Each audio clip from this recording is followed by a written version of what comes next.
அனைவருக்கும் வணக்கம். எஸ்பி வருண்குமார் அவர்களுக்கும் நாம் தமிழர் கட்சிக்குமான மோதல் இணையத்தில் தொடங்கி இப்போ எஸ்பி வருண்குமார் அவர்கள் பிரதமரும் உள்துறை அமைச்சரும் துவங்கி வச்ச ஒரு ஐபிஎஸ் அதிகாரிகளுக்கான மாநாட்டில் நாம் தமிழர் கட்சி ஒரு பிரிவினைவாத இயக்கம், கண்காணிக்கப்பட வேண்டிய இயக்கம்னு பேசுகிற அளவுக்கு முற்றியிருக்கு. நாம் தமிழர் கட்சியிலிருந்து எஸ்பி வருண்குமார் அவர்கள் நாம் தமிழர் கட்சி எப்படி ஒரு பிரிவினைவாத இயக்கம்னு பேசுகிறான்னு வழக்கு தொடர்ந்துருக்காங்க. இதில் தொடர்ச்சியாக நாம் தமிழர் கட்சியை விமர்சிக்கிறதுக்கு எஸ்பி வருண்குமார் அவர்களுக்கு அப்படி என்னதான் நோக்கம் இருக்குது?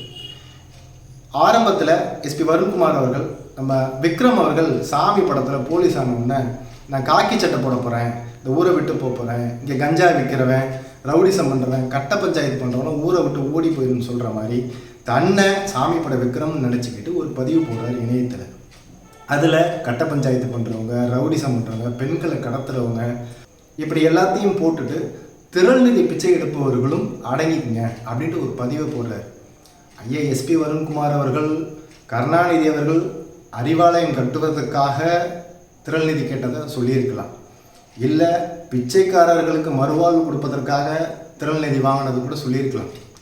சமீபத்தில் நம்ம கல்வித்துறை அமைச்சர் அன்பில் மகேஷ் பொய்யாமொழி அவர்கள் இருக்கக்கூடிய அரசு பள்ளிகளெல்லாம் சீரமைக்கிறதுக்கு பணம் வேணும், முன்னாள் மாணவர்கள்லாம் பணம் கொடுங்கன்னு கேட்டது கூட சொல்லியிருக்கலாம் திரள்நிதின்னு. ஆனால் இதை நாம் தமிழர் கட்சி உறவுகள் திரள்நிதின்னு அவர் நம்மளை தான் சொல்கிறாருன்னு நினச்சிக்கிட்டு அதற்கு எதிர்வினை ஆற்றினாங்க. இப்படி எதிர்வினை ஆற்றும் போது அடுத்த பதிவில் என்ன போகிறாருன்னா டாக்ஸ் பார்க்கிங் டே, அதாவது நாய்கள் குறைக்கும் தினம்னு ரொம்ப இழிவான ஒரு பதிவு செய்கிறார்.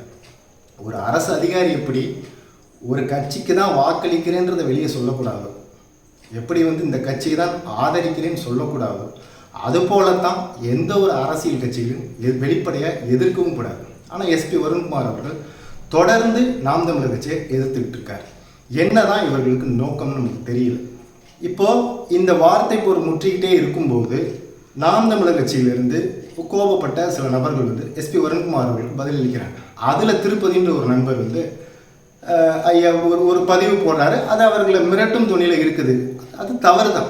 யாராக இருந்தாலும் இது போன்ற பதிவுகளை தவிர்க்கணும். அதைத்தான் நாம் தமிழர் கட்சியும் அறிவுறுத்துது.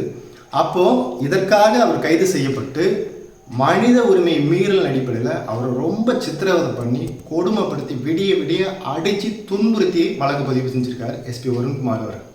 நம்ம என்ன கேட்குறோன்னா, இதே போல் ஒரு ஆண்டுக்கு முன்பு எஸ்பி வருண்குமார் அவர்கள் தலைமையில் ஒரு என்கவுண்டர் நடக்குது.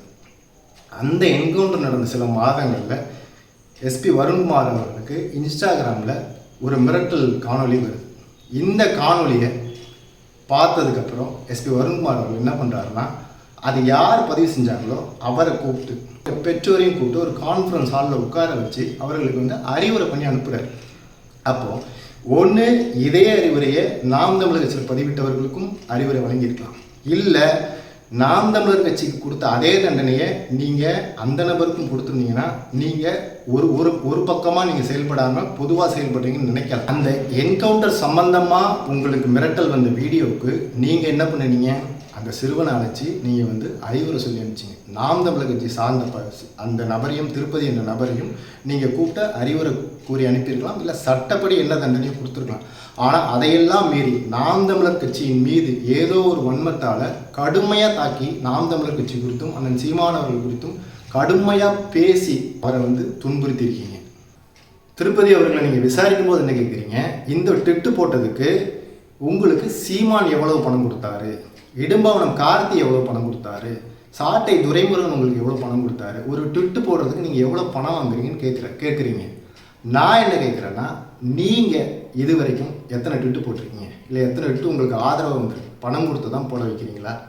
திருப்பதி அவர்களை நாம் தமிழர் கட்சிக்கு எதிராக நீ பேட்டி கொடு, நான் உனக்கு ஒரு யூடியூப் சேனல் வச்சு தரேன், அதுக்கு நான் பணம் தரேன்னு சொல்லக்கூடிய நீங்கள் ஒரு கட்சியில் இருக்கக்கூடிய ஒருத்தருக்கு நீ பேட்டி கொடுத்தா பணம் வாங்கி தரேன், உனக்கு ஒரு யூடியூப் சேனல் வச்சு கொடுத்து உனக்கு பணம் கொடுத்து உதவுறேன்னு சொல்கிறீங்கன்னா, நாம் தமிழர் கட்சிக்குள்ள எதிர்க்கக்கூடிய எத்தனை பேரை நீங்கள் பணம் கொடுத்து பேட்டி கொடுக்க வச்சுருக்கீங்க, எத்தனை பேருக்கு பணம் கொடுத்து யூடியூப் சேனலை ஆரம்பித்து வச்சுருக்கீங்க?